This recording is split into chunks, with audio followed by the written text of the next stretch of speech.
Hi, everybody. Welcome to Coach Playbook. Paul LaPolice, your home for elite CFL breakdown analysis.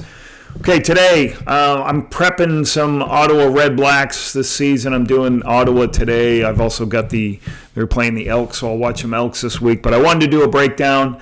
Ottawa's offense, what I liked about it, there's some good things. So I pulled about 12 clips of good things that Ottawa did last week. In my preparation, I watched their game versus the Peg. So I thought, I hope to see Dru Brown this week. It'll be interesting to see, but he made some really nice throws. Justin Hardy's a really talented football player, did some nice things. So I wanted to pull a bunch of clips so it could teach you about offensive football, some of the things that the REDBLACKS are doing good offensively. So let's take a look and open the playbook to the Ottawa REDBLACKS offense versus Winnipeg Blue Bombers last week.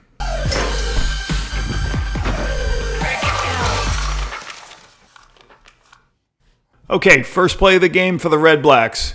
Big 40-yard gain, taking a one-on-one to Justin Hardy. I love how they did it. Let's go ahead and figure out their process of what they're trying to do.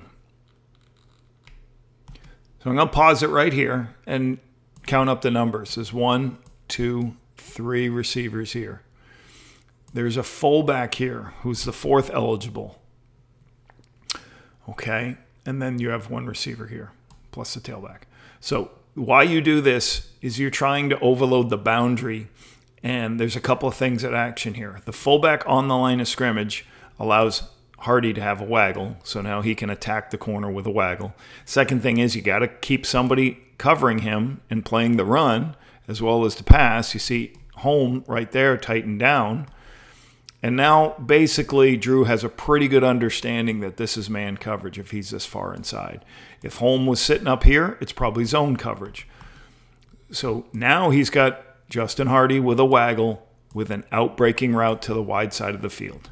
And you can see that right there. So he's looking in the middle, and he just throws it out to the sideline and trusts that Dexter Lawson can't get there. Hardy makes a great catch and run after. Let's take a look at it from this angle. So once Home comes in here, you know you've got all this space. And there's 24 yards from the sideline or from the hash to the sideline. So you can just throw it out.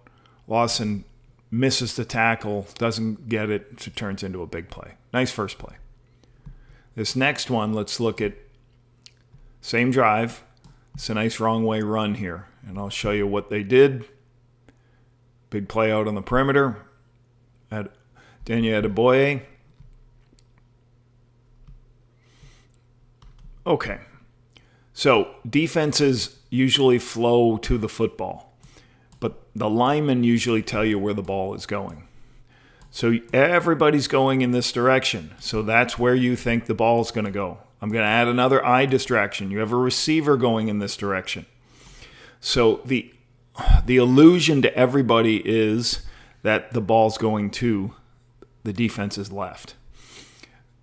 But the quarterback's going to hand it over the top this way. This is what I call a wrong way run. And really all you have to do is get him to take any steps inside. The blocker is going to release opposite and go this way. But if you look right here, the ball's handed over the top where you can't tell how it's handed. Everybody's already on this side of the field. And he's committed. Even Jones took 2 steps this way. So now the ball's out. You don't have to block any of these guys because you created a conflict of assignment. And the ball spills all the way outside. So instead of running, let me show you. Instead of running a toss play that goes in this direction and everybody tries to block everybody in this direction, it's hard because everyone sees it and runs and chases the ball down. This, what I call conflict assignments, leaves just 1, 2, 3 blocks. And if you do have to cut it back, you've created more space because everybody started in that direction. And that's why this wrong way run stuff is so good. And I like this call by the REDBLACKS. REDBLACKS execute what I would call a cleaner concept. A little bit of option route. So vertical on a post, out in a wheel route up the sideline, and then this is normally an out route, but it has options to settle versus different pictures in zone coverage. Okay. Usually there's a player here that is a curl flat player. And the wheel route's supposed to widen him out and get him higher so you can throw this out cut. Or in man coverage, widen him. So as you see the Bombers right here, this becomes their curl flat player, and they have 2 quarter players. So Braylon Addison turns up, feels the player out here, and he just tees it up. And what does tee it up mean? He just sits in a dead space. He's like, oh, there's a dead spot in the zone. Quarterback's looking at me. He's going to know where I am. I'm going to throw it on time.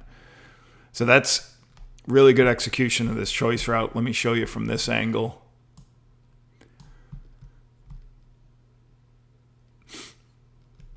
Once he expands, the quarterback knows he's going to tee it up. If he wasn't there, call it man coverage, he would have stayed on the move on the 4 route, on the out cut. What the 12-yard out is what I call a 4 route. Safety can't get there in much. He's sitting in deep. He's going to drive this. Easy completion. Dru here on a double move. This is a little bit greedy in my mind watching this. Holm comes off his high halfback spot to make this play. Let's go through a couple of the scenarios, what they're doing. So he's going to come up and he's going to stutter and then bounce back outside.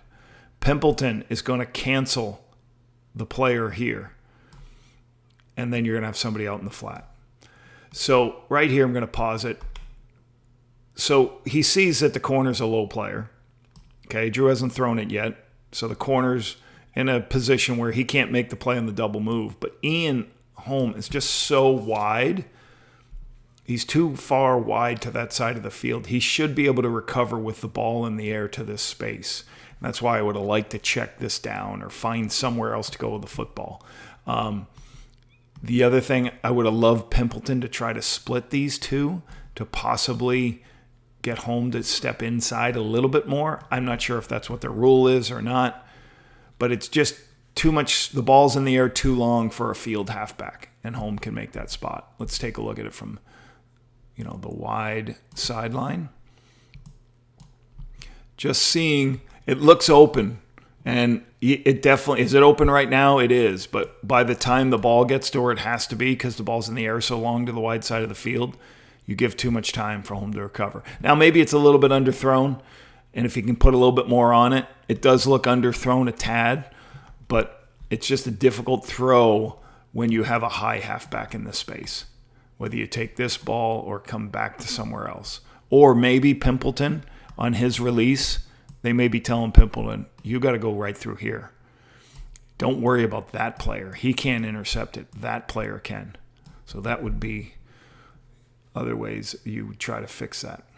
One of the things Dru Brown does a great job with is anticipation. And what is anticipation? You throw the ball before receivers are out of their break.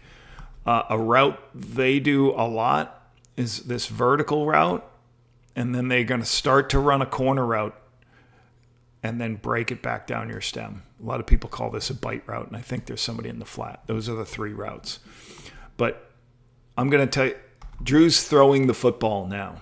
I'm pausing it right here. Look where he's getting ready to throw. There still is this mount and this mount. So he trusts the receiver's going to be where it's supposed to be, and he throws it with early anticipation, as you can see. And Hardy just comes back to this football. It's a different way of running a curl slide concept. So I would call this a horizontal stretch. So instead of the curl going this way and a guy out in the flat, we're just doing the curl this way. And you can see this deep throw, nice first down. Braylon Addison runs a nice route. Let's look at it at this angle. He's right here at number 2. So he goes up, and then he sells like it's a corner route in case it's man coverage. Get that guy driving, and then he comes back down his stem. There, boom, ball's already out. That's excellent execution by the Red Blacks. This is what you call an alley route or an alley concept a lot of teams run. I'm just not sure what Dru's doing on this one. I think he's trying to force it. I know it's right before the half in this one, but it's just really not open. He's got to take the underneath throw. So this player is going to run for width, and he's going to work here. This player is going to run right through the low player, and he's going to work for width. What you're trying to do is put this player in a bind. Call it he's the only deep player. And if he was the only deep player, those two would put him in a bind. But he's not the only deep player, because watch what happened. He carried the vertical of that one. So now you do have a 2-on-1. It's just on this corner. So the corner lifted because the receiver went through his shoulder. So get the ball to Daniel Adeboye for a first down. So they're giving you 10 yards. It's just not, you can see it from this angle here. Okay, 3 receivers. He's going to work for width up here. He's going to work through his shoulder up here. So you get 2 verticals, 1, 2 verticals, with a guy on a hitch over on the sideline. This player is just too high. So you should kind of get off this immediately. This is what I would call an inside-outside read. And if the inside is closed, which it appears to be, I'd go outside, and then I'd see the corner has lifted this much, and you would just throw this ball. Take that.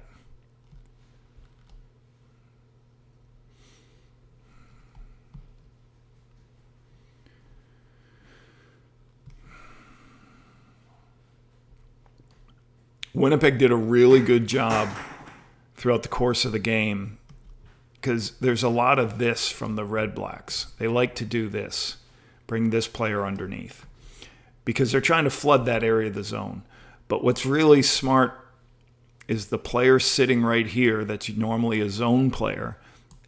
Winnipeg teaches him, if there's nobody expanding to you, you can go back in, if that makes sense. So you can see right here, the low player has got his eyes in, and he's just driving underneath. So now you have somebody over the top, another guy over the top. You have an inside player pushing this way. That guy's controlling that one. It's just tough to throw that into that mess right there. So you don't want to be throwing that. You either got to find a way to come back outside or find one of your checkdowns. And this is a good thing by Winnipeg, understanding that they're trying to say that this guy's going to stay out there, and then we held him, we got them high. So you have to try to see that and get the ball out here. Gotta love this. Eugene Lewis, give him a waggle, run 20 yards, come back down your stem, 18-yard gain. Vertical, deep comeback, 20, back to 18, throw it with anticipation, should be a completion. And any type of this quarters look or everybody high here. Man coverage. So I love Eugene goes, and we talked about Dru throwing with anticipation. Could throw that a little bit sooner. Let's take a look at this angle. Just got man coverage. Easy throw versus man. Nice play here by the Red Blacks on a little bit of a, what I would call a poison route, off of one of the plays they run a lot. He's going to go vertical. He's going to start to break out. He's going to go vertical. He's going to start to break out, and he's going to end up in the flat. When he breaks back in, he's hoping that the underneath coverage is expanded. And then what happens is everybody tends to break back inside. So he starts to break out, and then he goes into the middle of the field. He starts to break out, and he breaks to the middle of the field, and he sits underneath. So you're trying to give the illusion everybody's going to the sideline, but they're not. If he is lower, you throw this post. If he is higher, which he is, you throw the underneath. And this player is trying to hold these two underneath so I can throw over the top. And you get plenty of room in the Canadian Football League to make that throw. Nice throw and catch. All right, Kalen White. Let's go back and see that from this angle. So you can see how it develops for the defense here. Now, the reason he's on the ball, for your understanding, he's on the ball because he's trying to get him higher and faster to that space. So he wants to be last to show up here. And all you need is to throw over 32. Nice.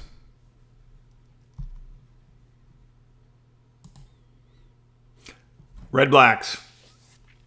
Little pass completion here. Good vision. Dru recognizes the coverage and the structure of the defense and hits what I would call the Hobo replace. So this player is going to run at about 8 yards, and he's going to hook over basically the alignment of where the strong side linebacker is, or the Sam linebacker. He's going to work for a little bit of width to a hitch route, 6 yards, and he's going to go to 12 and just turn in. And you've got a number of options on where this goes. If the corner is high and the halfback is sitting right there, you throw outside. If it's this picture where the corner is lower and the halfback is high, you read what this player does. And here's what happens. He doesn't move anywhere. He stays inside with this one. The corner's wide enough. Halfback's high. Dru sees it and throws this on time. It's good. Quick drop, throw it. He saw the coverage. And again, this is when people talk about quarterbacks, like, how do they know where to go with a football? They know before the snap where they're going to throw this. They have to confirm it post-snap, but he has an understanding right now from this picture that the ball's going there. He just has to confirm one of two things. One, that he's not trapping this and running in there, and then if that showed up, he went to there, he would throw the outside one. Or he has to confirm that he didn't run out underneath that. So right now he's already determined that he's going ball outside. Let's show you the width of the field and how that spacing shows up. So you can see the space now. The Sam's really in no position to get underneath this one. And the corner is actually closer. You just got to confirm he stays outside the whole time, and you know you've got this throw. And that's what Dru does. I really enjoy watching Dru Brown play, so hopefully we get to see him this week. This is a crazy scramble I wanted to put on. I know this is one that he left the game after this completion and this play to William Stanback. Like, that's a thing he does better than he gets a lot of credit for, his escapability. Watch what he does right here. And I'm not sure what happened from a protection standpoint here. I would assume Dru would have taken that player right here. If Williams taking this player, I'm just not sure what happened. But Dru makes him miss, makes Willie Jefferson miss, climbs up. You've got to be kidding me. Great play. So a last play I thought was pretty cool and interesting. So we get 12 plays to show you. This is Dustin Crum. Good understanding what's happening here. I like the call by Tommy Connell. Use your legs when you can use your legs. Down at the goal line. So we've got a player out in the flat and a player up in the backside of the end zone. And he's about to throw this, but he just sees everybody going over the top. See everybody chasing that? Well, then nobody's got the quarterback. So Dustin just goes ahead and pulls it.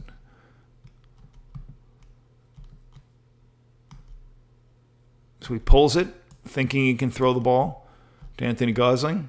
He sees two people running. He just sees all this space. Everybody fell inside and created an area for him. Walks in for the touchdown. So this is some of the clips I saw in my breakdown of the Red Blacks as I prepare for this game this week. Hope you like the clips.